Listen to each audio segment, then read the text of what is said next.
성도 여러분, 오늘 또 춤추러 나오셨습니까? 네.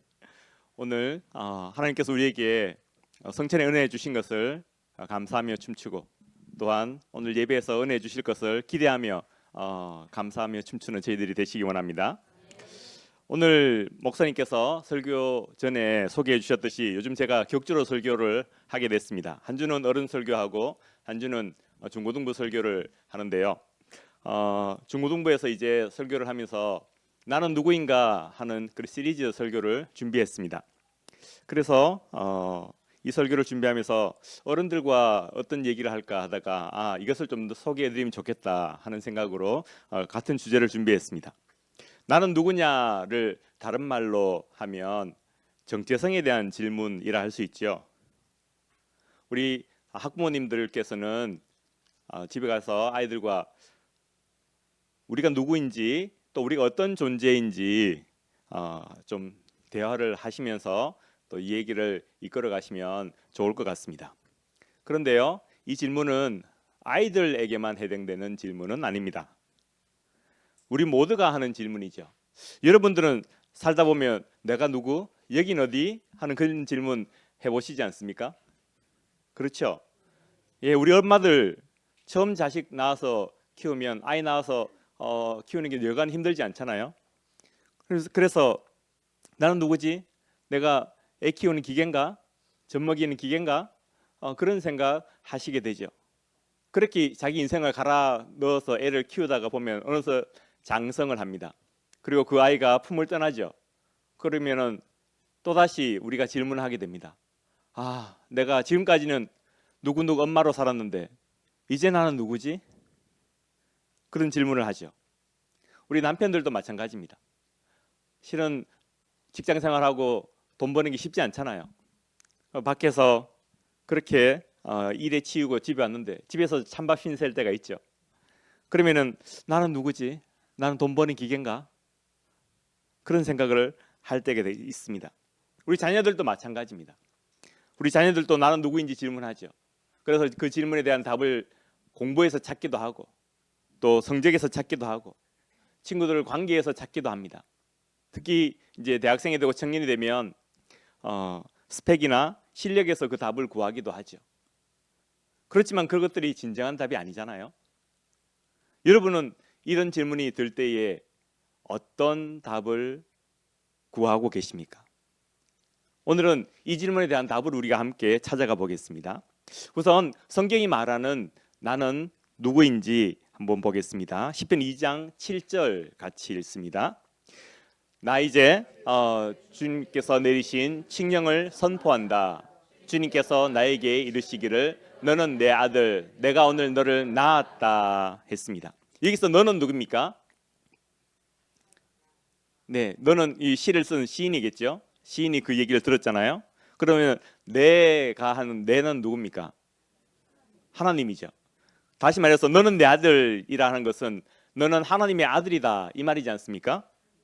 여기서 우선 첫째로 그 시인이 다윗이니까요. 다윗이 하나님의 아들인 것이죠. 우리가 다윗을 생각해 보면 다윗은 어릴 때부터 고생을 참 많이 하고 자랐던 아이지 않습니까? 어릴 때는 차별 대우를 받으며 자랐습니다. 사무엘이 기름 부음하러 그 집에 갔잖아요. 다른 형들은 다 인터뷰하러 그 앞에 나왔습니다. 그런데 막내 아들 다윗은 어떻게 했습니까? 너는 올 필요 없다. 양이나 치러 가라.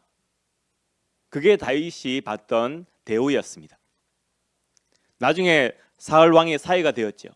근데 장인이 헷가닥 해가지고 어떻게 합니까? 네, 자기 자식 같은 사위를 죽이겠다고 막 쫓아다녔습니다. 나중에 이러쿵저러쿵해서 왕이 되었습니다. 그런데 왕이 되고 나니까 자기 아들 압살롬이 자기를 죽이고 왕이 되겠다고 반역을 일으켰습니다. 참 인간적으로 보면 다윗은 고생 많이 한 그런 사람입니다. 그러나 그것은 인간적인 평가일 뿐입니다. 하나님이 바라보시는 다윗은 어떠했을까요? 하나님이 평가하는 다윗은요, 다윗은 이 땅에서 가장 위대한 왕이고 너는 바로 내 아들이다 라고 얘기하고 계신 것입니다.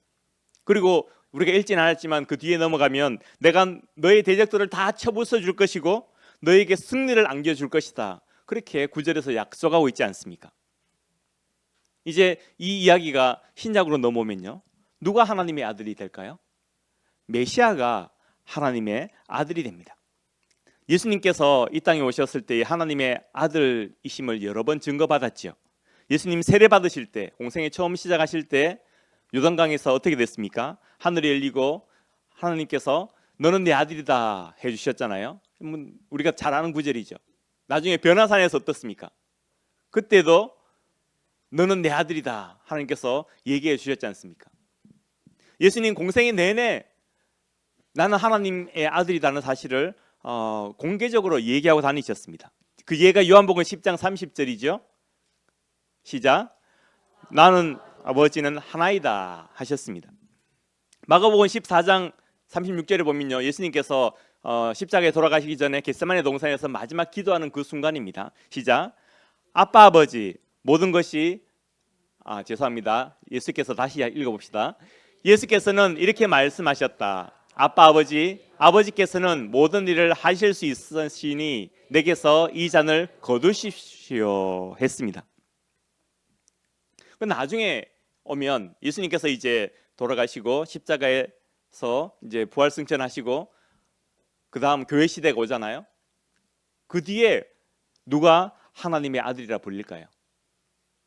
바로 우리 그리스도인들이 하나님의 아들이라 불립니다. 갈라디아서 4장 6절 같이 읽어보겠습니다. 하나님께서는 없습니까? 제가 읽어드릴게요. 같이 읽을까요? 하나님께서는 미리 아신 사람들을 택하셔서 자기 아들의 형상과 같은 모습이 되도록 미리 정하셨으니 이것은 그 아들이 많은 형제 가운데서 맏아들이 되게 하시려는 것입니다 했습니다. 여기 보면 하나님은 우리 아버지 하나님 얘기하는 거죠. 분명하지 않습니까? 그러면은 그 뒤에 많은 형제들이라는 구절이 나오죠. 이는 그가 많은 형제들 가운데서 했습니다. 많은 형제들이 누굽니까? 맞습니다. 우리 그리스도인들을 얘기하는 거죠. 그러면은 맏아들은 누굴까요? 그렇죠. 예수님입니다. 족보 정리를 해보면요, 하나님이 아버지고 예수님이 맏아들이고 우리들은 예수님의 동생들이라는 얘기죠. 예수님이 우리 큰오빠, 큰형이라는 얘기입니다. 우리는 다 하나님의 자녀들입니다. 자녀라는 것은요, 하나님의 형상이라는 겁니다. 아버지 꼭 닮은 거란 얘기죠. 하나님의 붕어빵이라는 얘기입니다. 이것이 바로 우리의 존재입니다. 이것이 바로 나의 값어치입니다. 여러분, 우리가 물건을 사지 않습니까? 백화점을 가든 시장을 가든 물건을 자주 사지 않습니까? 그런데 그 물건 값을 어떻게 매기는지 아십니까? 그 물건 값은요, 우리가 치르는 돈에 의해서 값이 매겨지죠. 우리가 만약에 10,000원을 주고 그 물건을 사면 이거는 얼마짜리입니까? 예를 들어서 이 셀폰을 제가 100만 원을 주고 샀다. 이거 얼마짜리일까요? 100만 원짜리. 그런데 제가 세일해서 50만 원 주고 샀다. 얼마짜리일까요? 이해되셨습니까? 예, 똑같은 셀폰입니다. 그죠? 앞뒤면 똑같습니다. 그런데 이걸 제가 100만 원 주고 사면 이건 얼마짜리요? 100만 원짜리. 이걸 주고 제가 세일해서 50만 원 주고 사면 50만 원짜리. 네, 여자분들 이거에 굉장히 민감하시지 않습니까? 인터넷에서 세일 물건 찾으면서 이게 원래 100만 원짜리였는데 할인해가 50만 원이야. 그러면 가슴이 확 와닿으시죠? 셀폰보다는 옷이 훨씬 더 와닿는 이야기인 것 같습니다. 그러면은 여러분, 나는 얼마짜리일까요? 나는 얼마짜리일까요? 하나님께서 나를 예수님의 피값 주고 사셨지 않습니까? 그럼 나는 얼마짜리라고요? 예수님짜리인 것입니다. 잘 생각해 보십시오. 우리가 물건 살 때요, 그 물건 값을 누가 정합니까? 그 물건 값을 물건이 정합니까? 주인이 정할까요? 예, 잘 생각해 보십시오. 누가 정할까요? 시장 경제의 원리에서 그 물건 값은 누가 정합니까? 사는 사람이 정합니다. 왜냐하면요, 물건 값을 예를 들어서 상인이, 주인이 이거는 100만 원 올려놨어요. 아무도 안 사요. 그 다음날 어떻게 합니까? 90만 원 내리죠. 안 팔려요. 어떻게 합니까? 80만 원 내리죠. 안 팔려요. 어떻게 합니까? 50만 원 내립니다. 그러면 팔려요. 그러면 50만 원이 이 물건 값이 되는 거죠. 경매할 때 보십시오. 경매할 때 똑같은 물건을 팝니다 하고 시작하죠. 근데 경매하는 사람들이 100만 원부터 시작하겠습니다. 100만 원 아무도 손 안 들어요. 그러면 90만 원 아무도 손 안 들어요. 80만 원 아무도 손 안 들어요. 물건값은 점점점 내려갑니다. 그리고 50만 원 할 때 누가 손 들면 그게 물건값이 되는 거죠. 마찬가지입니다. 똑같은 물건 가지고 100만 원에 시작하겠습니다 했는데 손 들어요. 혹시 110만 원 있습니까? 손 들어요. 120만 원 있습니까? 손 들어요. 150만 원 있습니까? 손 들어요. 그럼 그 물건값이 얼마 되는 겁니까? 150만 원이 되는 거죠. 그렇게 물건값이 정해지는 거죠. 물건값은요. 물건이 정하지 않습니다. 상인이 정하지도 않습니다. 사는 사람이 정합니다. 똑같습니다. 나의 값은요. 누가 정할까요? 내가 정할까요? 아닙니다. 나의 값은 바로 하나님이 정합니다. 하나님이 나에게 얼마를 치르셨습니까? 하나님이 예수님의 목숨값을 치르셨습니다. 독생자의 목숨입니다. 하나밖에 없는 외아들의 목숨값을 주셨다는 게 무슨 의미입니까? 이제 그것은요, 나를 위해서라면 그 어떤 것도 아낄 것이 없다. 나를 위해서면 그 어떤 것도 못할 것이 없다 하는 그런 뜻이 되는 것 아니겠습니까? 성도 여러분, 이것을 믿으십니까? 별로 안 믿겨지시는 듯한 눈빛이신데요. 성도 여러분, 이것을 믿으십니까? 네, 이것을 분명히 믿으셔야 됩니다. 이것을 믿느냐 안 믿느냐는요, 우리 인생을 좌우하는 문제가 됩니다. 그것을 우리가 머리로만 아느냐, 가슴으로 받아들이느냐는요, 하늘과 땅의 차이를 만듭니다. 우리 성경 속의 인물들 이야기를 한번 생각해 보겠습니다. 제 말이 잘 안 믿기시면 성경 스토리를 보고 한번 납득을 받아 보십시오. 왜냐하면 우리 대부분은 이것을 많이 들어서 머리로는 알고 있습니다. 그런데 실은 이게 현실에 적용이 안 될 때가 많거든요. 아까 제가 믿습니까 했을 때 대답이 그렇게 강하지 않았던 것은 머리로는 다 압니다.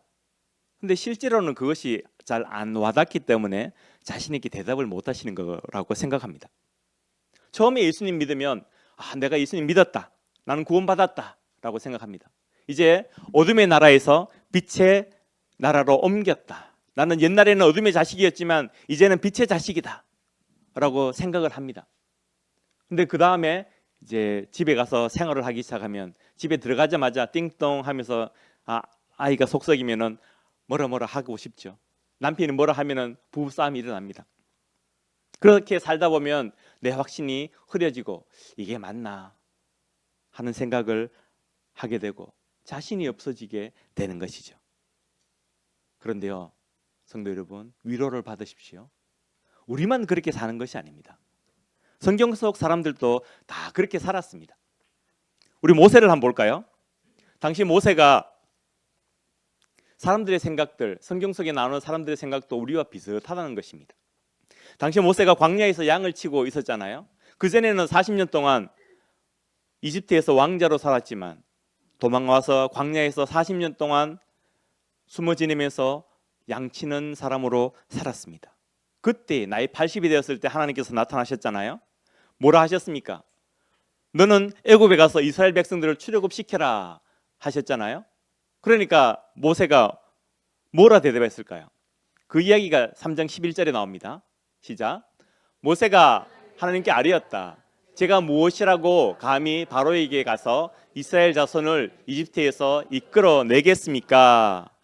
합니까? 80의 모세가 하나님 알겠습니다 한 것이 아니었다는 것입니다. 하나님 내가 40년을 기다렸습니다. 드디어 때가 왔습니다 한 것이 아니라는 것입니다. 그 얘기를 듣자마자 모세는 NO! 했다는 것입니다. 하나님 저는 부족합니다. 하나님 저는 자신이 없습니다. 저는 못합니다 라고 했다는 것입니다. 여러분, 사사 중에 제일 유명한 사사 기드온 아십니까? 여러분, 기드온 300용사 하면 주일학교 때부터 배우는 바로 그 주인공 기드온 아닙니까? 기드온에게 하나님이 나타나셨을 때가요, 미디안이 이스라엘을 괴롭힐 때였습니다. 그때 하나님께서 기드온에게 나타나셔서 네가 미디안으로부터 이스라엘을 구원시켜라 라고 하셨습니다. 그 이야기가 사사기 6장 15절에 나오는 얘기입니다. 그 얘기를 듣고 미디안에 구원시키라는 얘기를 듣고 기드온이 이렇게 대답합니다. 시작.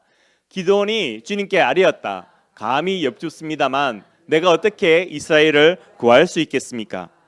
보시는 바와 같이 나의 가문은 므낫세 지파 가운데서도 가장 약하고 또 나는 아버지 집에서도 가장 어린 사람입니다 했습니다. 기드온도 못한다 했습니다. 왜냐하면 우리 집안 미천한 집안이에요. 저는 그 집안 속에서도 제일 우선순위가 뒤에 있는 사람이에요 하는 겁니다. 선지자들은 다를 것 같습니까? 여러분 선지자 중에 예레미야 선지자 아시죠? 하나님이 예레미야를 선지자를 부를 때 뭐라고 하셨는지 볼까요? 예레미야 1장 6절입니다. 시작. 내가 아뢰었다. 아닙니다. 주 나의 하나님, 저는 말을 잘할 줄 모릅니다. 저는 아직 너무나 어립니다 했습니다. 하나님이 예레미야에게 나타나셨을 때도 예레미야는 나는 아이처럼 작고 연약합니다. 못합니다 하나님. 그렇게 얘기했습니다. 사람들은 모두 다 못한다 했습니다. 자기 자신이 너무 보잘것없어 보였기 때문입니다. 하나님, 내가 나를 아는데요. 하나님, 내가 어제 이런 일을 했는데요. 하나님, 내가 오늘 아침에 이렇게 하고 교회에 왔는데요. 나는 그거 해낼 자신 없어요. 나는 그만한 제목이 못 돼요. 그것이 사람들의 솔직한 고백이었습니다. 근데 성도 여러분, 우리 하나님 생각은 어떻습니까? 일이요, 우리 생각대로 이루어집니까? 하나님 생각대로 이루어집니까? 하나님 생각대로 이루어집니다. 그러면은 하나님도 모세와 기드온과 예레미야의 생각에 동의하셨습니까? 아니요. 전혀 동의하지 않으셨습니다. 하나님께서는 내가 볼 때는 못하겠느냐? 내 생각은 다르다. 내가 볼 때는 다르다 하셨습니다. 하나님께서 이들에게 뭐라 말씀하시는지 다시 보겠습니다. 출애굽기 3장 12절입니다. 모세에게 이렇게 말씀하셨습니다. 하나님이 대답하셨다. 내가 너와 함께 있겠다. 내가 이 백성을 이집트에서 이끌어낸 다음에 어떻게 하셨습니다. 내가 너와 함께 한다 하십니다. 모세는 내가 이집트에서 내 백성들, 하나님의 백성들 못 이끌어냅니다 했지만 하나님은 내가 함께해서 이끌어내게 해주겠다. 함께 하겠다는 것은 내가 너의 힘이 되어주겠다. 내가 너의 지혜가 되어주겠다. 내가 너의 능력이 되어주겠다는 말입니다. 하나님이 함께 하시면요, 우리의 정체성은 부족함이 아니라 가능성이 될 줄 믿으시기 바랍니다. 기드온에게 뭐라고 말씀하셨습니까? 사사기 6장 12절 보십시오. 시작. 주님의 천사가 그에게 나타나서 힘센 장사야, 주님께서 너와 함께 계신다 하고 말하였다 했습니다. 기드온은 하나님이 천사를 보내실 때 뭐 하고 있었습니까? 몰래 숨어가지고 타작을 하고 있었습니다. 원래 타작, 여러분 시골에서 타작 해보셨습니까? 안 해보셨습니까? 네, 저는 어릴 때 시골에서 자랐거든요. 그래서 어른들이 타작하는 걸 봤습니다. 타작은 마당에서 오픈 에리어에서 합니다. 왜요? 먼지가 막 날리거든요. 그 껍질이 막 날리거든요. 집안에서 하면은 집 밖에서 해도 막 덮어쓰고 난리인데 안에서 하면 어떻게 되겠습니까? 뭐 집이 엉망이 되겠죠. 그러니까 타작은 밖에서 공개적으로 합니다. 바람이 막 부는 데서 해야 됩니다. 근데 지금 집안에 몰래 숨어서 타작을 하고 있습니다. 혹시 타작 소리가 밖에 나갈까 봐 미디안이 그거 알고 자기 먹을 음식을, 양식을 뺏어갈까 봐 두려워서 몰래 타작하고 있는 그런 지경입니다.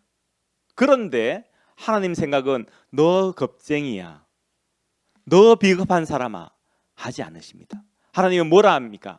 너 힘센 장사야 합니다. 옛날 성경에는요, 너 용사야, 큰 용사야 라고 그렇게 부르셨습니다. 하나님 이 보시기에 기드온은 용사였습니다. 왜냐하면 미래에 그가 승리할 모습을 하나님께서 지금 보고 계시기 때문입니다. 미래의 모습을 보면서 하나님께서 그 가능성을 보시면서 말씀해주고 있는 것입니다. 하나님이 부르시면요, 나의 연약함은, 현재의 연약함은 문제가 되지 않습니다. 왜냐하면 하나님께서 미래에 승리를 주실 것이기 때문입니다. 예레미야에게 하셨던 말씀 다시 한번 여러분 보십시오. 예레미야 1장 18절입니다. 시작. 그러므로 내가 오늘 너를 튼튼하게 방비된 성읍과 쇠기둥과 노성벽으로 만들어서 맞서게 하겠다 했습니다. 중간에 긴 구절이 있는데요, 너무 길면 여러분들의 집중력이 흩어질까 봐 제가 지웠습니다. 내가 너를 방비된 성읍으로, 준비된, 수비를 다 할 수 있도록 완벽하게 준비된 성읍으로 만들겠다. 너를 쇠기둥으로 만들어주겠다. 너를 노성벽으로 만들어주겠다 합니다. 당시에는 대포가 없었잖아요. 겨우 칼과 창으로 싸우던 그런 시대 아닙니까? 그런 시대에 돌성도 아니고 노스로 성벽을 만들어 놓으면 화살이 뚫고 지나갈 수 있습니까? 없습니까? 없습니다. 절대로 못 뚫죠. 그렇게 강력한 철옹성으로 만들어주겠다 하는 것이 하나님의 약속이었습니다. 이들의 공통점이 뭔지 아십니까? 이들의 공통점은요, 첫째는 그들이 처음에 못한다 했습니다. 근데 두 번째는 하나님께서 주신 그 약속의 말씀을 믿었다는 것입니다. 그들이 그것을 가슴으로 받아들였다는 것입니다. 이 사람들이요, 어릴 때부터 이 이야기를 들어오면서 하나님이 어떤 분이고 전능하시고 위대하시고 전지하시고 뭐 그런 얘기 몰랐던 사람일까요? 다 들었던, 알던 사람 아닙니까? 다 교육받고 공부했던 사람들 아닙니까? 그런데 그것을 머리로만 알았습니다. 왜냐하면 자기 현실하고 너무 다르니까. 하나님은 성경에 있는 하나님, 하나님은 옛날에 어머니가 얘기해 주시던 하나님, 하나님은 책에 있는 하나님이었습니다. 그런데 그 하나님을 만나고 그 하나님께서 내게 해주시는 말씀을 들을 때에 그 말씀을 내 가슴으로 받아들이고 인정한 것이 이 사람들의 두 번째 공통점인 것입니다. 그때에 하나님께서 이들을 위대하게 사용하셨습니다. 모세에게는 애굽에서 열재앙을 내리게 하셨고요, 결국 200만 백성들을 출굽하게 만들어 주셨습니다. 기드온에게는 겨우 300명만 가지고 13만 5천 명을 이기게 하셨습니다. 예레미야 선지자에게는 이스라엘이 멸망해 가는 그 상황 가운데서 너희들이 결국 포로로 잡혀가지만 나중에 70년 뒤에는 회복해서 돌아올 것이다 라는 예언을 주셨습니다. 이 예언이 중요한 것이요, 여러분, 나중에 다니엘이 성경을 보고 70년 만에 돌아온다라는 것을 깨닫고 기도하지 않습니까? 그러면 성경 어디에서 받겠습니까? 이 예레미야서를 봤다는 것입니다. 예레미야 때는 아직 나라가 망하지 않았고 이 성경이 쓰여질 때는 망하지 않았습니다. 포로 예레미야서가 지나가고 나중에 다니엘서가 나옵니다. 그런데 그때에 하나님께서 이 예레미야서를 보게 하셔서 먼저 기도하게 하시고 그 기도가 응답돼서 포로에서 귀환하게 하셨던 것입니다. 이것이 하나님의 퍼즐입니다. 우리 주일학교 학생들 퍼즐 자주 하지 않습니까? 처음에는 10개짜리부터 시작해서 100개짜리, 500개짜리, 1000개짜리 뭐 더 많은 것 하지 않습니까? 하나님의 그 퍼즐을 맞추는 재미를 성경에서 발견해 가시기 바랍니다. 그리고 또 하나님께서는 예레미야에게 내가 너희들에게 새 언약을 주겠다 약속하셨잖아요. 우리가 성경을 신약 구약으로 나누지 않습니까?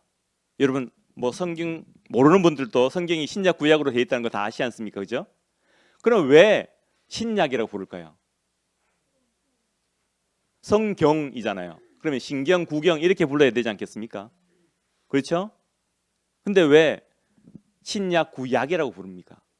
바로 이 새 언약을 줄여서 신약, 한문으로 신약이라고 부르는 것입니다. 하나님께서 신약을 주시겠다 약속하셔서 그 신약이 이제 마태복음부터 시작되는 것이죠. 예수님께서 오셔서 새 언약을 맺으심으로써 이제 새로운 시대가, 새로운 언약이 우리에게 주어질 것이다. 그 이야기를 이 예레미야에서 하고 있습니다. 만약에 예레미야가 하나님 나는 못합니다. 나는 어린아이입니다. 하나님 나는 말도 못합니다. 이 나라가 망해가는데 내가 무슨 수로 여기에서 메시지를 선포하겠습니까? 라고 선포를 거부했다면 우리가 70년의 회복 이야기를 알 수 있었겠습니까? 우리가 예수님이 오셔서 새 언약을 주신다는 그 이야기를 알 수 있었겠습니까? 그런데 예레미야가 나는 부족함에도 불구하고 하나님 주신 약속 믿고 내가 나아가 보겠습니다 하고 한 걸음 한 걸음 나아갔을 때에 이런 위대한 예언을 하게 되었던 것입니다. 사랑하는 성도 여러분, 여러분이 보시기에 여러분은 어떤 사람처럼 보이십니까? 그저 보통 사람, 연약한 사람, 비천한 사람, 어제도 실패한 사람, 오늘 아침에도 시험에 들었던 사람, 그런 사람처럼 보이십니까? 네, 사람이 볼 때는 그럴 수 있습니다. 그러나 그것이 전부가 아닌 것을 믿으시기 바랍니다. 여러분은 하나님의 자녀이고 예수님 짤인 줄 믿으시기 바랍니다. 이것을 제대로 깨달을 때요, 이것을 머리가 아니라 가슴으로 받아들일 때에 우리 인생은 행복한 인생으로 바뀌게 되고 의미 있는 인생으로 바뀌게 되고 변화의 걸음을 걷는 인생으로 바뀌게 되는 것입니다. 이것은요, 성경에만 나오는 이야기가 아닙니다.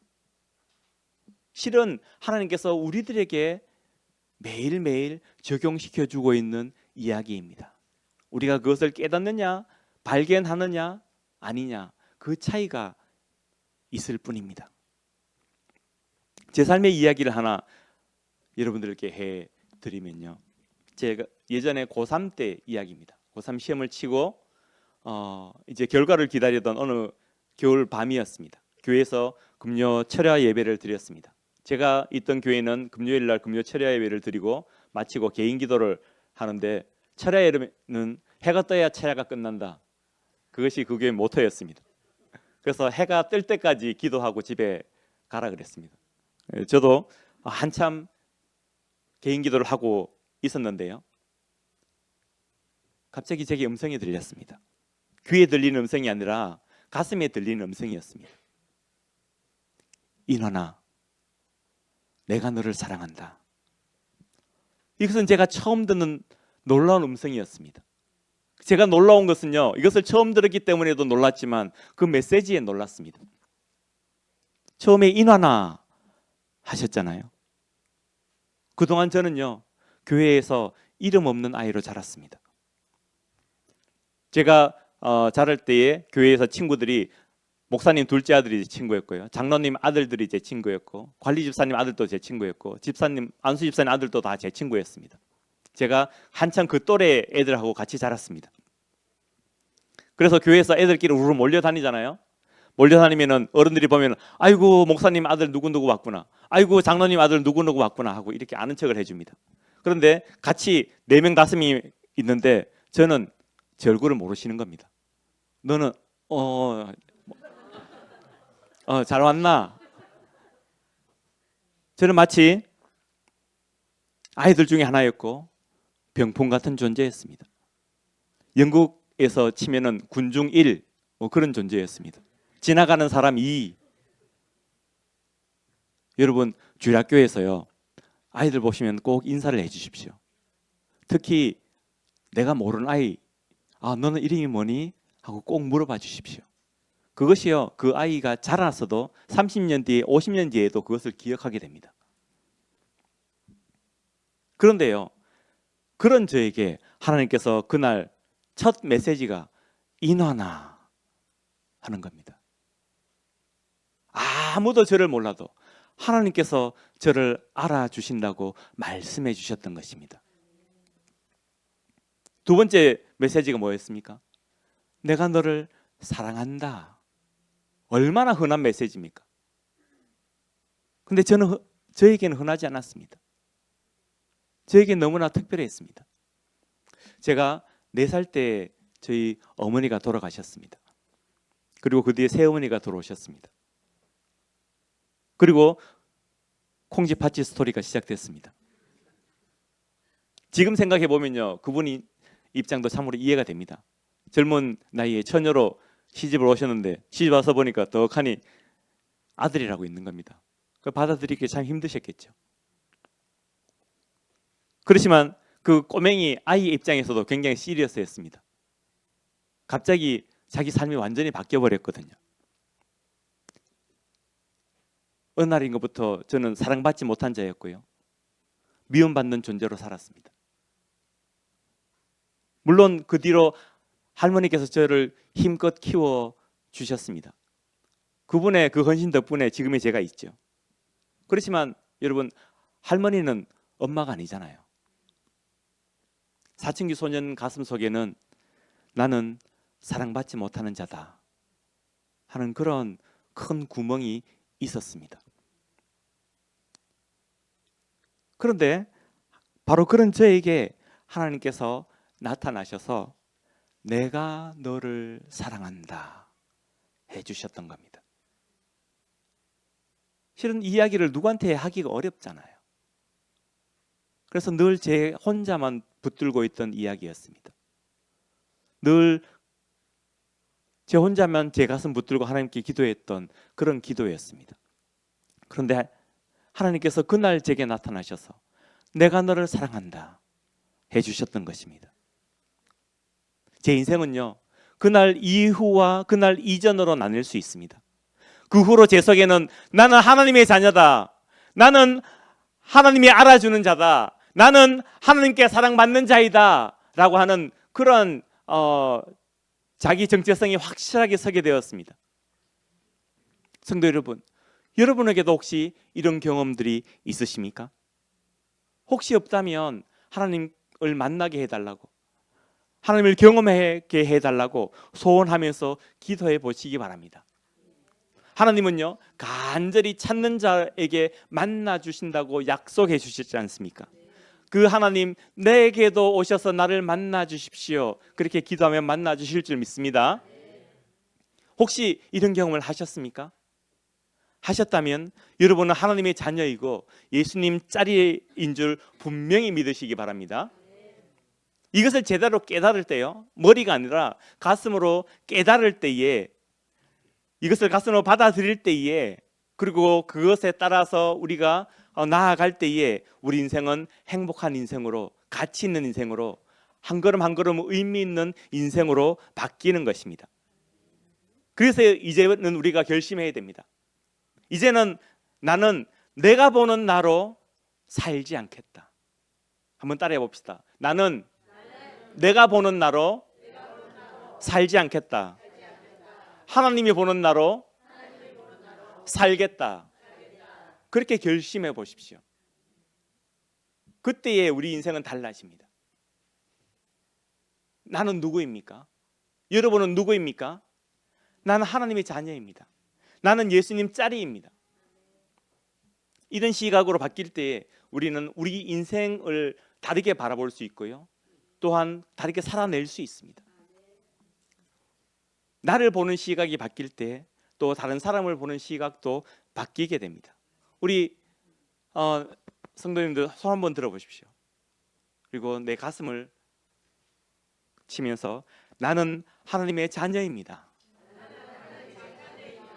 우리 옆 사람을 바라보십시오. 그 손 똑같은 손 붙들고 옆 사람을 향해서 당신은 하나님의 자녀입니다. 당신은 하나님의 귀중한 자녀입니다. 네, 성도 여러분, 세상적인 시각으로 평가하지 마십시오.